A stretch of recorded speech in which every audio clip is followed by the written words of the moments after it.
I love when I hit recording and the neighbor's dog starts going nuts. I think it's probably going to take me at least 30 episodes before I keep getting this box here in the place it's supposed to be. That said, it is the last game of the season, and we're not going to beat Man United in the standings. But the good news is we've avoided relegation, and I'll show you why. My name's FM19, and this is the Palace March, Episode 9.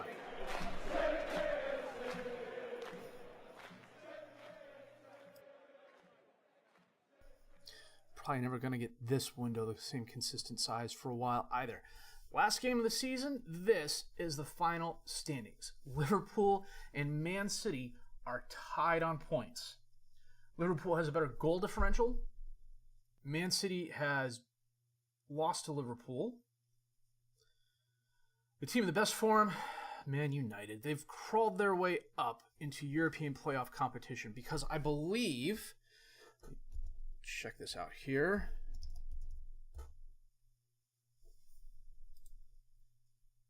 Yep, the final of the FA Cup is Man United and Wolves. So, if Man United win, they get Europa League? I'll be honest, I don't remember. Let me check that out here real quick.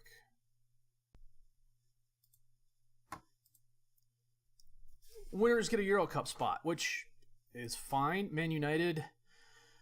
Oh, good grief. Look at this. Where did it go? Overview, competitions, your squad. So this is Manchester United's form. They started out poorly. They were in last place at one point in time. This is about where Mourinho got fired, and they hired Pellegrini in. And then they remember they were Manchester United, and they went on an absolute run. Right around here is when Pellegrini took over. Ourselves, on the other hand, we could have done a bit better. After losing to Brighton in the A23 derby, we were away at Fulham, and this was a good game. We won 2-0, Ajeti a 37th-minute goal, Ayew an 86th-minute goal. The Ayew goal was kind of comical. You know what, let me pull it up here for you. Now, if you were to take away the uniforms, take away the stadium, just imagine it's 22 players on the pitch. Tell me which league you think this goal is being scored in. Ayew drives forward, gives the ball to Chambers. Chambers gives it up to Hote. Sessegnon takes out Ajeti, and then he turns around to try to back pass to Rico. Ayew skirts over, rounds the keeper, and puts the ball into the goal. I saw a ton of those in my infield town save. Granted, we were in the Vanarama at the time, but it's nice to know what happens at the top of the pyramid as well. A pretty solid game for everybody not named Wilfried Zaha. For whatever reason, his performances the last few weeks of the season have been subpar. I think he scored maybe once. We'll have to check that out here in a little while. Otherwise, this was a solid game for us. 12 shots, 7 on target to their 4-1. Fulham ended up being relegated after this battle, and this was the match that saw us survive. Which was nice because we were playing 5th place Tottenham next. And for a 0-0 draw, this is possibly the best game the team played all season. 13 shots, 10 on target to their 9-6. Riedewald with a 6-point, or Ayew came on and he got a 6.5. That's because Adams went out with a tight groin, and I kind of cringe sitting here just thinking about those words. Everybody had a solid game. The defenders were excellent. Ward, Tompkins, Hote, and Riedewald were on their A game. Kouyaté got a player of the match. Benasser on a 7-3, several key passes. We had our chances. Loris made about 4 excellent saves in the last 10 minutes of the game. There was one where he blocked 3 consecutive shots from 3 different directions. The ball would kick in, he'd save it, it'd rebound out. It get kicked in again, it rebounded out, it got kicked in again, and he rebounded out, and then Alderweireld kicked it away. The fact that he's only on a 7-0 just still leads me to believe that the scoring for keepers is broken. And I totally forgot to move this back over. Okay. So we have Huddersfield today. At one point in time, they were a top 6 team, but I believe the rest of the season caught up to them, and they are mid-table. They are right above us. There are 5 teams on 44 points. We have the opportunity to move up to 44 points and finish mid-table. I told the board we'd finish top half.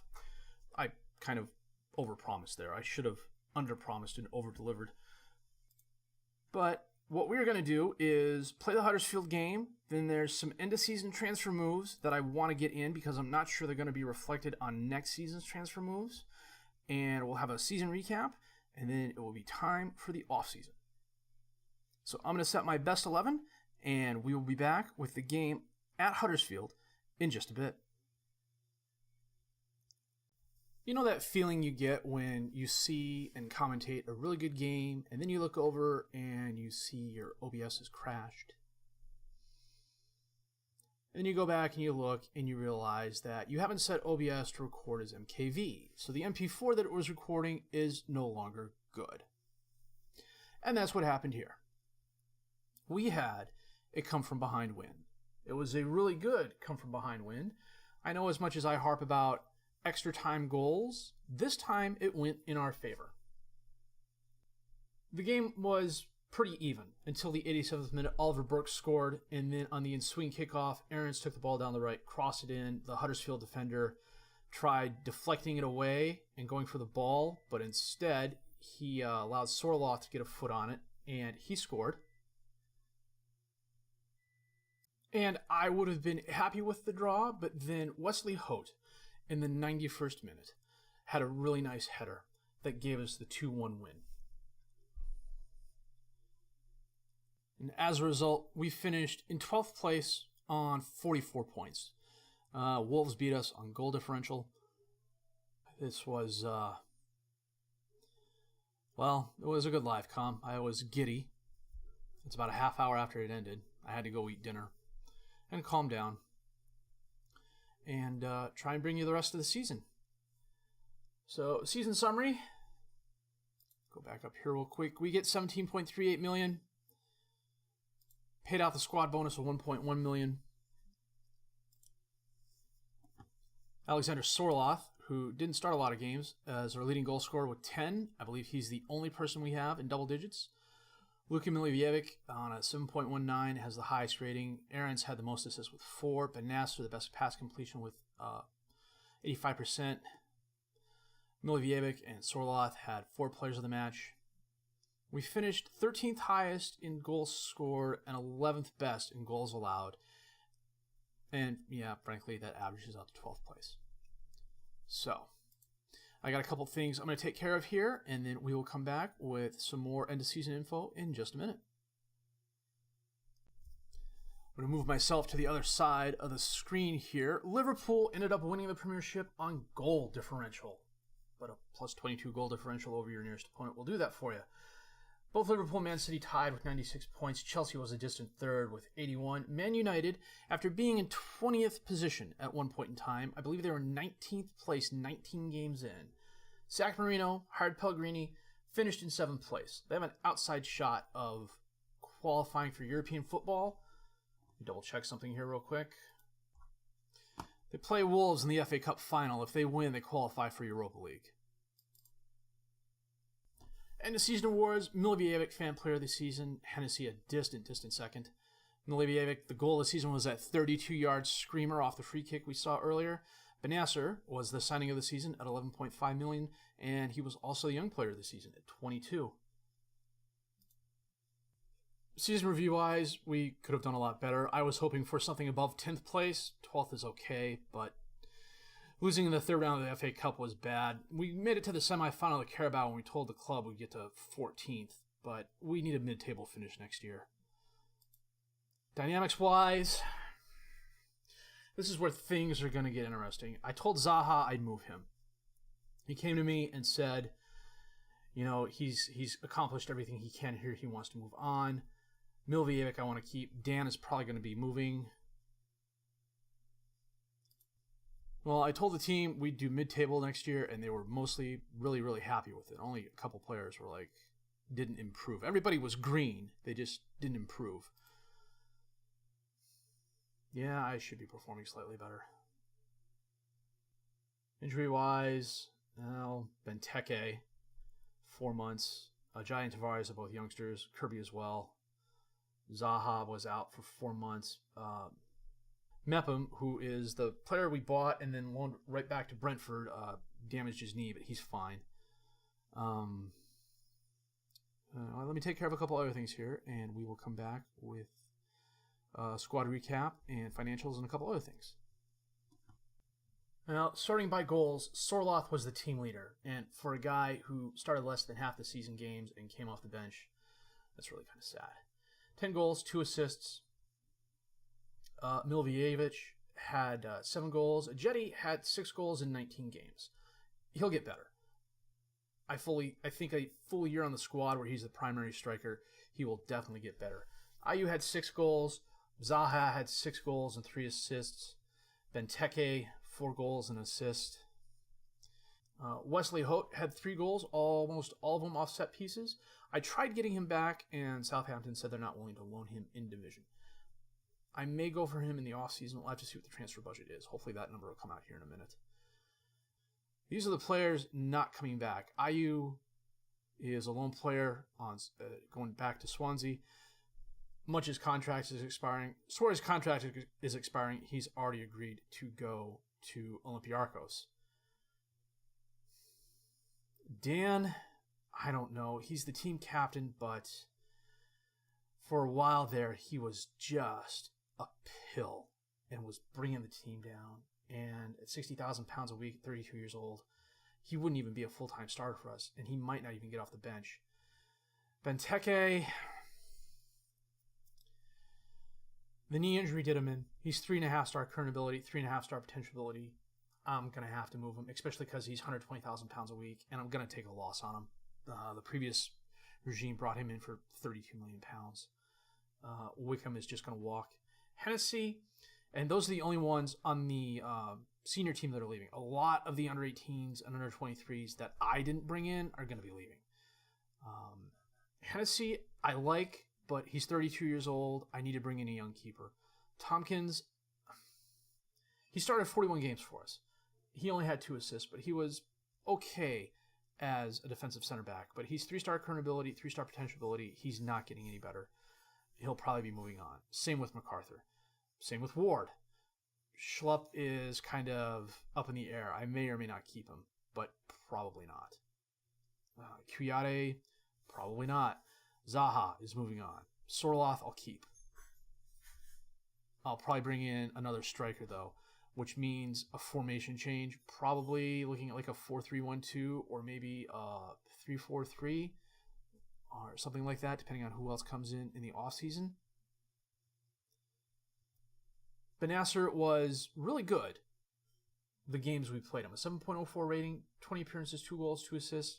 He'll get better. Riedewald, I was really kind of expecting to have a better season. Meyer, I was expecting to have a better season. For a guy who is amongst the highest paid, next year is kind of make or break for him. The one thing I am worried about, moving all those players I was mentioning, a lot of them are highly influential. Both Dan and Zaha are team leaders. It's one of the big reasons I'm holding on to Milivojevic, even though he is a bit older. A couple of future transfers coming in, and these are the guys going out. Tupper, Byron, and Weber were all youth players that were here before I got here. Sully Kakai is going to Aberdeen, and like I said, Papa Suare is going to Olympiacos. Soro comes to us from Zaragoza, 20 years old, attacking midfielder, also plays midfielder, a backup for Meyer, possibly, could also play on the midfield as well. 2-star current ability, 5-star potential ability. Got him for 250,000 pounds at 20 years old.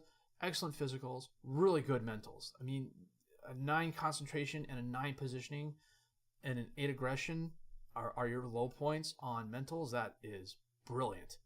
Technicals are also really good where they matter. Dribbling, first touch, passing, technique. Also coming in, Gennaro Ruggiero from Palermo. Defensive midfielder and midfielder, going to be probably Kouyate's replacement, Milivojevic's primary backup. 2.5-star current ability, 5-star potential ability. My scout in Italy found him. I scouted him up to full, saw the potential, saw his physicals, which are already really good. His mentals are already really good. The only thing that's bad is his off the ball, which is 4, but that can be trained up. His technicals are good where they matter. 12 marking, 14 passing, 12 tackling, 19 years old. You know, for £2.5 million, why wouldn't you? I may have overpaid for him. They say he's only valued at £130,000, but when I went in and made the inquiry, Palermo wanted 3.5, and I got him down to 2.5. I think I came out on the better end of the deal there. And Pedro Giustiano is the last of this year's potential players. 19 years old, defensive center back, 1.5-star current potential, 4-star potential ability. He'll be on the under 18s and the under 23 teams and possibly going out on loan. We'll see what happens there. Speaking of loans, had a lot of players out on loan this year. Let me see if I can sort them out. Doesn't look like it. A lot of them were under 18 and under 23 players. A couple, Marcos Jr., Christian, Connor Wickham were first-team players. At least they should be first-team players, but I still can't get work permits. I'm hoping with the change in registration rules, which should be the 17 foreign player maximum when Brexit goes through. Fingers crossed, we'll see if that happens. It was a disappointing season. I think we should have done better. I like the fact that we survived and we finished almost mid-table. I'm worried about the offseason, though. It could be rough. Well, this is something I have to look forward to, I think. Tottenham finished 5th. Qualified for Europa League. And they fired Pochettino. Talk about expectations. Good grief. Okay, I haven't seen this before. This is a really cool screen. Transfer spend in the Premier Division. Crystal Palace topped the table with a profit of $10.29 million, spending $32.61 million, receiving $42.91 million. But Man United lost $149 million. Collectively, the teams in this competition have spent £723 million in player transfers and have generated a transfer income totaling £323 million. This is really kind of cool. You can really see how well you're doing. We actually came out ahead. Yay us. Okay. Well, the board got the initial budget set. We'll look at the commercial summary, and then we'll wrap it up. Got with a tax bill. That's not too bad. 100K membership fees. Also not too bad. Commercial summary was up. Sponsorship, hospitality, match day retail, prize money, broadcast revenues. New scouting budget, £720,000, but I'm going to increase that again out of the transfer budget, hopefully. Let's take a look and see what those are. That's not bad. £1.6 million is where we're at now, I want to say, in terms of payroll. Now we're at 1.5. 49 million. We can do a few things with that. So, oh yeah, Man United won the FA Cup, so they get Europa League. And I'm not quite sure why Newcastle didn't. If I find out, I will let you know. 12th place, -8 goal differential. A lot of late minute goals this season. Hopefully that changes next season. Going to be an off season of change, probably a little bit of turmoil, probably a little bit of yelling and screaming and holding your breath till your face turns blue like a 6-year-old. But I'll try and be better than that. No promises. If you liked what you've seen and heard, please leave a like, subscribe to the channel for more content. Questions, criticisms, comments, leave them down below. I'll answer them as fast as I can. My name is FM19, and I thank you for watching.